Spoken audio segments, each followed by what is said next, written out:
Hello everyone, welcome back to our channel. நம்மளோட communication ஸ்கில்ஸை next level கொண்டு போகிறதுக்கான 25 days intermediate grammar lessons தான் பார்த்துட்டு இருக்கோம். இந்த சீரீஸ் நீங்கள் இப்போ தான் ஃபர்ஸ்ட் டைம் பார்க்குறீங்க அப்படின்னா நம்மளோட பிளேலிஸ்ட்டில் ஆல்ரெடி 10 லெசன்ஸ் போஸ்ட் பண்ணியிருக்கோம். அதோட லிங்க்ஸ் எல்லாமே உங்களுக்கு டிஸ்கிரிப்ஷன்ல கொடுத்துருக்கேன். ஆர்டர் வைஸ் பார்த்துட்டே வாங்க. இன்னைக்கு நம்ம பார்க்க போறது டே 11 லெசன் தான். இந்த லெசன் பார்க்கறதுக்கு முன்னாடி டே 10ல என்ன பார்த்தோன்றதோட சின்ன ரீகப் பார்த்துடலாம். டே 10 லெசன்ல நம்ம டிஸ்கஸ் பண்ண டாபிக் ரிஃப்ளெக்சிவ் ப்ரொனவுன். அதாவது ஒரு வேர்ட் செல்ஃப்ஸ் முடியுதுன்னா அதுதான் நம்ம ரிஃப்ளெக்சிவ் ப்ரொனவுன் அப்படின்னு சொல்லுவோம். Like myself, himself, herself, themself, ourself, இந்த மாதிரிலாம். ஸோ இதெல்லாம் எப்படி நம்ம கரெக்டாக சென்டென்ஸ்ல யூஸ் பண்றதுக்கான நிறைய எக்ஸாம்பிள்ஸ் நம்ம டிஸ்கஸ் பண்ணோம். இப்போ கொஞ்சம் எக்ஸாம்பிள்ஸ் பார்க்கலாம். ஃபர்ஸ்ட் நம்ம மை செல்ஃப் பார்க்கலாம். ஐன்ற சப்ஜெக்ட் வரும்போது மை செல்ஃப் யூஸ் பண்ணணும்னு பார்த்தோம். For example, I love my self அப்படின்னா நான் என்னையே நேசிக்கிறேன். ஸோ ஐன்ற சப்ஜெக்ட் வரும்போது தான் நம்ம மை செல்ஃப் அப்படின்னு யூஸ் பண்ணணும். ஐ என்கரேஜ் மை செல்ஃப், நான் என்னையே ரொம்ப என்கரேஜ் பண்ணிக்கிறேன் அப்படின்னு அர்த்தம். இதுவே நான் யாருடைய உதவியும் இல்லாம நானே இந்த வேலையை செஞ்சேன் அப்படின்னு நம்ம சொல்லும் போது பை மை செல்ஃப் அப்படின்னு யூஸ் பண்ணணும்னு பார்த்தோம். அதுக்கான example, I clean the whole house by myself அப்படின்னா மொத்த வீட்டையும் நானே தனியா சுத்தம் பண்ணேன் அப்படின்னு அர்த்தம். பை மை செல்ஃப்னா வித்தவுட் எனி ஒன் ஹெல்ப் அப்படின்னு அர்த்தம். நெக்ஸ்ட் ஹிம் செல்ஃப் பார்த்தோம் இல்லையா? ஹீன்ற சப்ஜெக்ட் யூஸ் பண்ணும்போது ஹிம் செல்ஃப் யூஸ் பண்ணணும். For example, he prepared the biryani himself அப்படின்னா அவரே பிரியாணி பண்ணாரு அப்படின்னு அர்த்தம். யாருடைய ஹெல்ப் இருந்துச்சான்றத மென்ஷன் பண்ணல, அவரே பண்ணாரு அப்படின்றத சிம்பிளா சொல்லும் போது he prepared the biryani himself. Next one, he learned music by himself அப்படின்னா யாரும் சொல்லி கொடுக்காம அவனே கத்துக்கிட்டான் அப்படின்னு சொல்றதுதான் he learned music by himself.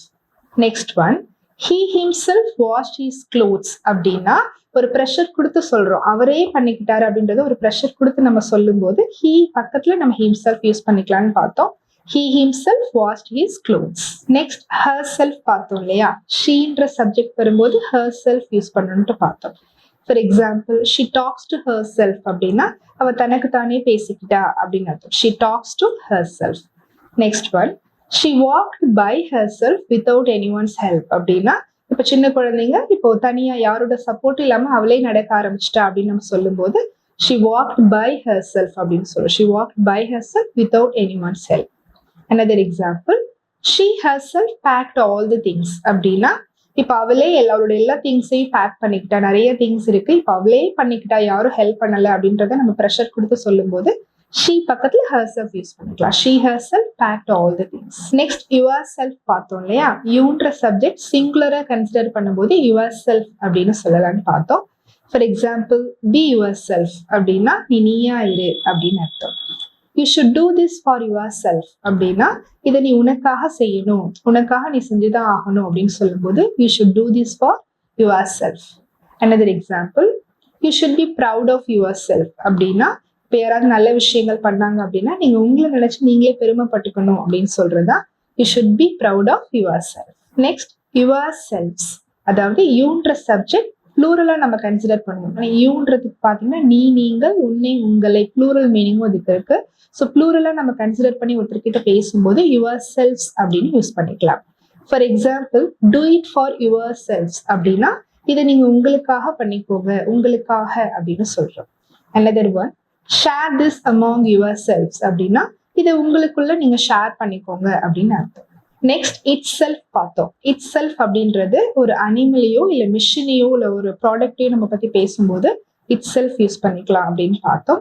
For example, the bird can fly itself அப்படின்னா பேர்ட் தனக்கு தானே பறந்துக்கும் அப்படின்னு அர்த்தம். Without anyone's help. so the bird can fly itself அப்படின்னு பார்த்தோம். another example, the machine will automatically turned off itself அப்படின்னா இப்போ automatic machines எல்லாம் பத்தி சொல்லும் போது இது தனக்கு தானே ஆஃப் ஆயிக்கும், ஆட்டோமேட்டிக்கா ஆஃப் ஆயிக்கும் அப்படின்னு சொல்றதா the machine can automatically turned off itself. Next ourselves பார்த்தோம் இல்லையா? வீன்ற சப்ஜெக்ட் நாங்கள், வீன்ற சப்ஜெக்ட் யூஸ் பண்ணும்போது ourselves அப்படின்னு யூஸ் பண்ணணும். For example, we can do it by ourselves அப்படின்னா இது நம்மளே செஞ்சுக்கலாம், வித்தவுட் anyone's help நம்மளே பார்த்துக்கலாம், இது நம்மளே செஞ்சுக்கலாம் அப்படின்றதா we can do it by ourselves. another example, we should take care of ourselves first அப்படின்னா ஃபர்ஸ்ட் நம்மளை நம்ம பார்த்துக்கணும் அப்படின்றதா இதோட மீனிங். வீன்ற சப்ஜெக்ட் யூஸ் பண்ணும்போது ourselves யூஸ் பண்ணணும். நெக்ஸ்ட் themselves பார்த்தோம். அதாவது தேன்ற சப்ஜெக்ட் யூஸ் பண்ணும்போது themselves யூஸ் பண்ணலான்னு பார்த்தோம். For example, they can manage by themselves அப்படின்னா அவங்களே மேனேஜ் பண்ணிப்பாங்க எல்லாமே அப்படின்னு அர்த்தம். இதுவே they themselves managed everything அப்படின்னா அவங்களே எல்லாத்தையும் மேனேஜ் பண்ணிட்டாங்க அப்படின்றத நம்ம ஸ்ட்ரெஸ் பண்ணி சொல்றோம். they themselves managed everything. இந்த லெசன் நீங்க டீடைலா தெரிஞ்சுக்கணும் அப்படின்னா டே 10 லிங்க் டிஸ்கிரிப்ஷன்ல கொடுத்துருக்கோம், செக் பண்ணிக்கோங்க. இன்னைக்கு நம்ம பார்க்க போற டாபிக் சம் ரிலேட்டடா நம்ம டே டு டே லைஃப்ல யூஸ் பண்ற சில வேர்ட்ஸ் தான். Like somewhat, somehow, somewhere, someone, somebody, sometimes இதெல்லாம் நம்ம யூஸ் பண்ணி பேசியிருப்போம். சம்டைம்ஸ் நம்ம கரெக்டா யூஸ் பண்றோமா சில டவுட்ஸ் இருக்கும் இல்லையா? ஸோ இதுக்கான கம்ப்ளீட் கிளாரிட்டி தான் நம்ம நிறைய எக்ஸாம்பிள்ஸோட டிஸ்கஸ் பண்ண போறோம். Let's move on to the topic. First some அப்படின்னா சில, கொஞ்சம் அப்படின்ற மீனிங்ல வரும். இது நம்ம அன்கவுண்டபிள் நவுன்ஸோடையும் ப்ளூரல் நவுன்ஸோடையும் யூஸ் பண்ணிக்கலாம். Like I need some rest அப்படின்னா எனக்கு கொஞ்சம் ரெஸ்ட் தேவைப்படுது அப்படின்னு அர்த்தம். ஐ நீட் சம் ஹெல்ப் அப்படின்னா எனக்கு கொஞ்சம் உதவி தேவைப்படுது. Next I have some time அப்படின்னா எனக்கு கொஞ்சம் நேரம் இருக்கு அப்படின்னு அர்த்தம்.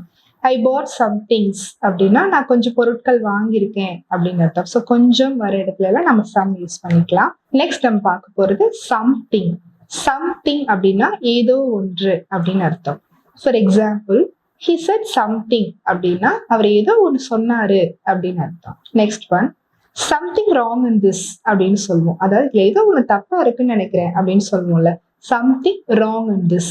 Next one you should do something அப்படின்னா நீ ஏதாவது பண்ணி ஆகணும். You should do something. ஷுட்னா வேண்டும்னு பார்த்துருக்கோம். யூ ஷுட் டூ சம்திங் அப்படின்னா நீ ஏதோ ஒன்று பண்ணணும் அப்படின்னு அர்த்தம். Next one we have to do something to solve this problem. இப்போ நம்ம எல்லாம் குரூப்பா நம்ம டிஸ்கஸ் பண்ணும்போது we have to do, நம்ம ஏதாவது ஒன்று செய்ய வேண்டி இருக்கு அப்படின்றத அந்த have to அப்படின்றது. we have to do something to solve this problem. இப்போ ஃபேமிலியில் ஏதாவது ஒரு ப்ராப்ளம் அப்படின்னா இதை சால்வ் பண்றதுக்கு நம்ம ஏதாவது ஒன்று பண்ணி ஆகணும் அப்படின்றத அந்த சென்டென்ஸோட meaning. we have to do something to solve this problem. புரிஞ்சிருக்கும்னு நினைக்கிறேன். இப்போ சம்திங் அப்படின்னா என்னன்னு கரெக்டா சொல்லாம ஏதாவது பண்ணி ஆகணும் அந்த மாதிரி நம்ம பொதுவா பேசும்போது சம்திங் அப்படின்னு சொல்லிக்கலாம். நெக்ஸ்ட் நம்ம பார்க்க போறது someone. someone அப்படின்றது பாத்தீங்கன்னா யாரோ ஒருவர் அப்படின்னு சொல்லுவோம்ல, யாருன்னு நமக்கு கரெக்டா தெரியாது, யாரோ ஒருவர் அவங்கள பத்தி பேசும்போது someone அப்படின்னு சொல்லலாம். For example someone is there அப்படின்னு சொல்லுவோம். யாரோ அங்க இருக்கிறாங்க, தேர்னா அங்கே. ஸோ someone is there அப்படின்னா யாரோ அங்க நிக்கிறாங்க, யாரோ அங்க இருக்கிறாங்க அப்படின்னு அர்த்தம். someone is knocking at the door அப்படின்னா யாரோ கதவை தட்டிட்டு இருக்காங்க அப்படின்னு சொல்லுவோம் இல்லையா? So someone is knocking at the door அப்படின்னு சொல்லலாம். இதுவே நீங்க உங்க வீட்டுக்கு யாரோ வந்திருக்கிறாங்க, பட் உங்களுக்கு யாருன்னு தெரியல, அப்ப நம்ம என்ன சொல்லுவோம்? யாரோ வந்திருக்கிறாங்க அப்படின்னு வீட்டுல உள்ளவங்கள்ட்ட சொல்லுவோம் இல்லையா? அப்படி சொல்றதுக்கு someone has come அப்படின்னு சொல்லலாம். someone has come present perfectல சொல்றோம். வந்திருக்கிறாங்க அப்படின்னு சொல்றதுனால someone has come. Another example someone took my file அப்படின்னா யாரோ என்னோட ஃபைலை எடுத்துட்டாங்க அப்படின்னு அர்த்தம். யாரோ ஒருவர் அப்படின்னு வர இடத்துல someone அப்படின்னு யூஸ் பண்ணிக்கலாம். நெக்ஸ்ட் நம்ம பார்க்க போறது somebody. somebody அப்படின்னா யாரோ அப்படின்ற மீனிங்ல வரும். For example somebody is talking அப்படின்னு சொல்லுவோம். யாரோ பேசிட்டு இருக்காங்க, யாரும் நமக்கு தெரியாது, யாரோ பேசிட்டு இருக்காங்கன்னு சொல்லும்போது somebody is talking அப்படின்னு சொல்லலாம். Next one somebody sent you a gift அப்படின்னா யாரோ உனக்கு கிஃப்ட் அனுப்பி இருக்கிறாங்க அப்படின்னு சொல்லுவோம் இல்லையா? somebody sent you a gift. Another one somebody is missing அப்படின்னு சொல்லுவோம். யாரோ மிஸ் ஆகுறாங்க அப்படின்னு சொல்லும்போது somebody is missing அப்படின்னு சொல்லலாம். Another one bring somebody to solve this problem அப்படின்னா இந்த ப்ராப்ளமை சால்வ் பண்ண யாரையாவது கூட்டிட்டு வா அப்படின்னு சொல்றோம். So bring somebody to solve this problem. So someone அப்படின்னா யாரோ ஒருவர் அப்படின்றத மெயின் பண்றோம். somebodyனா யாரோ அப்படின்னு ஜென்ரலா சொல்ற மாதிரி. நெக்ஸ்ட் நம்ம பார்க்க போறது somewhere. somewhere அப்படின்னா எங்கேயோ, எங்கேயாவது. அதாவது நமக்கு இந்த பிளேஸ் தான் கரெக்டா தெரியாது, அந்த இடத்துல நம்ம somewhereன்னு யூஸ் பண்ணிக்கலாம்.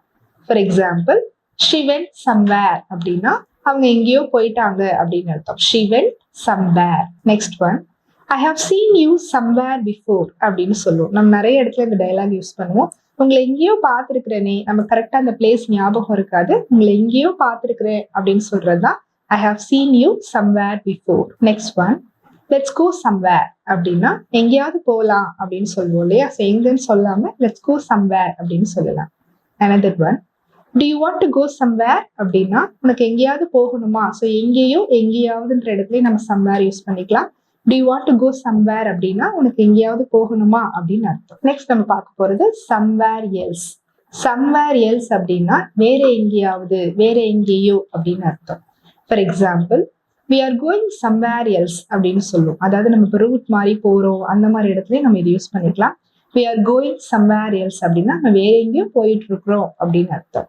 Next one, shall we go somewhere else this Sunday அப்படின்னா இந்த சண்டே நம்ம வேற எங்கேயாவது போலாமா அப்படின்னு கேக்குறது. shall we go somewhere else this Sunday. Next example, hide this somewhere else அப்படின்னா இதை வேற எங்கேயாவது மறைச்சு வை அப்படின்னு சொல்றது. இப்ப பசங்களுக்காக சொல்றோம்னு வச்சுக்கோங்களேன், வேற எங்கேயாவது மறைச்சு வை அப்படின்னு சொல்றதுக்கு hide this somewhere else அப்படின்னு சொல்லலாம். another one, ask him to go somewhere else அப்படின்னா அவர் வேற எங்கேயாவது போக சொல்லுங்க அப்படின்னு அர்த்தம். சோ வேற எங்கேயாவது அப்படின்னு சொல்ற இடத்துல somewhere else அப்படின்னு யூஸ் பண்ணிக்கலாம். இப்ப tell him அப்படின்னு சொல்லலாம். ask him to go somewhere else அப்படின்றது பாத்தீங்கன்னா கொஞ்சம் பொலைட்டா சொல்ற மாதிரி இருக்கும். ask him to go somewhere else. So வேற எங்கேயாவது அப்படின்னு சொல்ற இடத்துல நம்ம somewhere else யூஸ் பண்ணிக்கலாம். எங்கேயோ நம்ம அந்த பிளேஸ் கரெக்டா ஞாபகம் இல்லை, எங்கேயோ பார்த்திருக்கிறேன் அந்த மாதிரி சொல்ற இடத்துல somewhere அப்படின்னு யூஸ் பண்ணிக்கலாம். நெக்ஸ்ட் நம்ம பார்க்க போறது somehow. somehow அப்படின்னா எப்படியோ எப்படியாவது அப்படின்ற மீனிங்ல வரும். For example, somehow I managed everything அப்படின்னா எப்படியோ நான் எல்லாத்தையும் மேனேஜ் பண்ணிட்டேன் அப்படின்னு அர்த்தம். ஒரு கஷ்டமான சுச்சுவேஷன் அப்படின்னா நம்ம அதுக்கப்புறம் சொல்லலாம் somehow I managed everything அப்படின்னு அர்த்தம். another one, somehow he got government job அப்படின்னா எப்படியோ அவருக்கு கவர்மெண்ட் ஜாப் கிடைச்சிருச்சு அப்படின்னு அர்த்தம். இதே நம்ம ஃபியூச்சர்லயே சொல்லலாம். For example, somehow I will pass my examination அப்படின்னா எப்படியோ நான் எக்ஸாம் பாஸ் பண்ணிடுவேன் அப்படின்னு ஒரு கான்ஃபிடென்ட்ல சொல்லுவோம் இல்லையா. அந்த மாதிரி சொல்லும் போது somehow அப்படின்னு சொல்லி ஆட் பண்ணிக்கலாம். somehow I will pass my examination. another one, somehow I will finish my work அப்படின்னா எப்படியோ நான் என் ஒர்க்கை முடிச்சிருவேன். அதாவது நமக்கு நிறைய ஒர்க் இருக்கும், இருந்தா கூட நான் இந்த ஒர்க்கையும் முடிச்சிருவேன் அப்படின்னு சொல்லும் போது somehow I will finish this work. So எப்படியோ எப்படியாவது அப்படின்ற ஒரு ப்ரெஷர் கொடுத்து நம்ம சொல்ற இடத்துல நீங்க somehow யூஸ் பண்ணி சென்டென்ஸ் மேக் பண்ணி பாருங்க. நெக்ஸ்ட் நம்ம பார்க்க போறது somewhat. somewhat அப்படின்னா ஓரளவு, கிட்டத்தட்ட அப்படின்ற மீனிங்ல வரும். are you okay now அப்படின்னு கேக்குறாங்க. இப்ப நமக்கு உடம்பு முடியல, இப்ப உங்களுக்கு பரவாயில்லையா அப்படின்னு கேட்டாங்கன்னா somewhat I'm feeling better அப்படின்னு சொல்லலாம். ஏதோ கொஞ்சம் பரவாயில்லை, ஓரளவு பரவாயில்லை அப்படின்னு சொல்றதா somewhat I'm feeling better. Next example, our work has somewhat finished அப்படின்னா எங்க வேலை ஓரளவு முடிஞ்சிருக்கு அப்படின்னு சொல்றோம். our work has somewhat finished. next one, she knows somewhat to speak Hindi அப்படின்னா அவளுக்கு ஓரளவு ஹிந்தி பேச தெரியும் அப்படின்னு அர்த்தம். she knows somewhat to speak Hindi. another one, the area has changed somewhat in the last few years அப்படின்னா இந்த area ஓரளவு கடந்த சில வருடங்கள்ல மாறி இருக்கு, ஓரளவு சேஞ்ச் ஆயிருக்கு அப்படின்றதுதான் இதோட அர்த்தம். somewhat changed அப்படின்னு சொல்றோம். ஸோ ஓரளவு ஒரு விஷயம் நடந்திருக்கு அப்படின்ற இடத்துல எல்லாம் நீங்க somewhat யூஸ் பண்ணிக்கலாம். நெக்ஸ்ட் நம்ம பார்க்க போறது sometime. sometime அப்படின்றது ஸ்பேஸ் இல்லாம ஒரே சிங்கிள் வேர்டா வரும். இதோட மீனிங் பாத்தீங்கன்னா ஏதோ ஒரு point of time, unspecified time அப்படின்னு சொல்லுவோம்.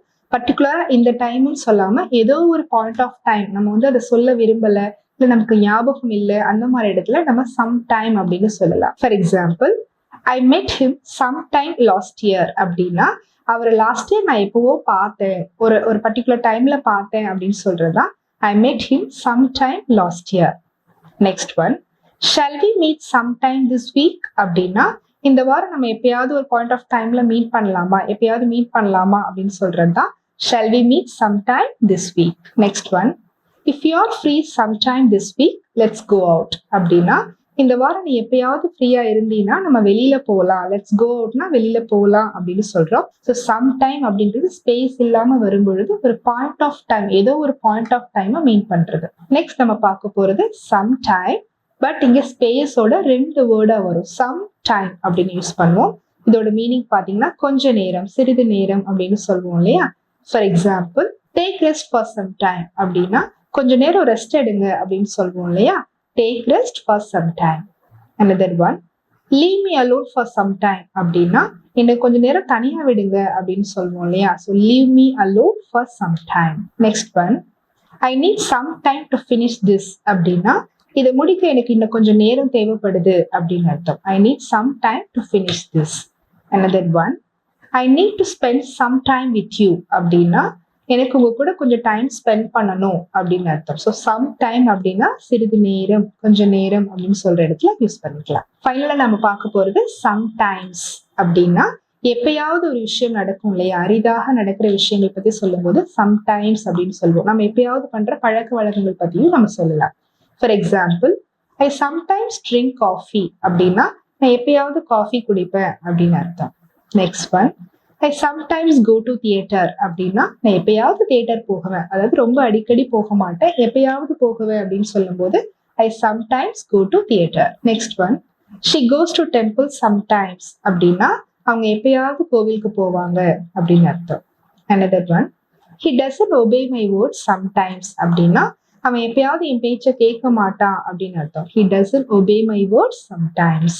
Another one, I get annoyed sometimes without reason அப்படின்னா நான் எப்பயாவது ரீசனே இல்லாம கோபப்படுவேன் அப்படின்னு அர்த்தம். ஐ கெட் அனாய்டுனா கோபப்படுவேன் அப்படின்னு அர்த்தம். I get annoyed sometimes without reason. That's end of the lesson today. இன்னைக்கு பார்த்த வேர்ட்ஸ் எல்லாமே கண்டிப்பா உங்களுக்கு யூஸ்ஃபுல்லா இருந்திருக்கும்னு நினைக்கிறேன். பிகாஸ் இது எல்லாமே மேக்ஸிமம் கன்ஃபியூஸ் பண்ற மாதிரியான வேர்ட்ஸ் தான். எந்த இடத்துல நம்ம சம்டைம்ஸ் சொல்லணும், சம்டைம்ஸ் சொல்லணும், ஸ்பேஸ் வந்தா என்ன மீனிங், ஸ்பேஸ் இல்லைன்னா என்ன மீனிங், ஸோ இந்த மாதிரி நிறைய டவுட்ஸ் இருந்திருக்கும். ஸோ இதுக்கான கம்ப்ளீட் கிளாரிட்டி உங்களுக்கு கிடைச்சிருக்கும்னு நம்புறேன். ஸோ இந்த லெசன்ஸ் எல்லாமே பார்க்கறதோட விடாம கண்டிப்பா நீங்க ரைட் பண்ணி படிச்சீங்கன்னா கண்டிப்பா உங்களுக்கு ஃபியூச்சர்ல ஹெல்ப்ஃபுல்லா இருக்கும். பசங்களுக்கு சொல்லிக் கொடுக்கும் போதும் ஈஸியா இருக்கும். டே 1லேருந்து டே 10 வரைக்கும் லெசன்ஸ் பார்க்காதவங்க டிஸ்கிரிப்ஷன் லிங்க் கொடுத்துருக்கோம். எந்த லெசனுமே மிஸ் பண்ணிடாம பாருங்க, எல்லாமே உங்களுக்கு ரொம்ப யூஸ்ஃபுல்லா இருக்கும். இந்த இன்டர்மீடியட் கிராமர் லெசன்ஸ் உங்களுக்கு யூஸ்ஃபுல்லா இருந்துச்சுன்னா லைக் பண்ணுங்க, ஃப்ரெண்ட்ஸ் அண்ட் ஃபேமிலி மெம்பர்ஸ் கூட ஷேர் பண்ணுங்க. இன்னும் சேனல் சப்ஸ்கிரைப் பண்ணாதவங்க உடனே சப்ஸ்கிரைப் பண்ணிடுங்க. நெக்ஸ்ட் ஒரு இன்ட்ரெஸ்டிங்கான லெசனோட உங்களை டே 12ல மீட் பண்றேன். தேங்க்யூ.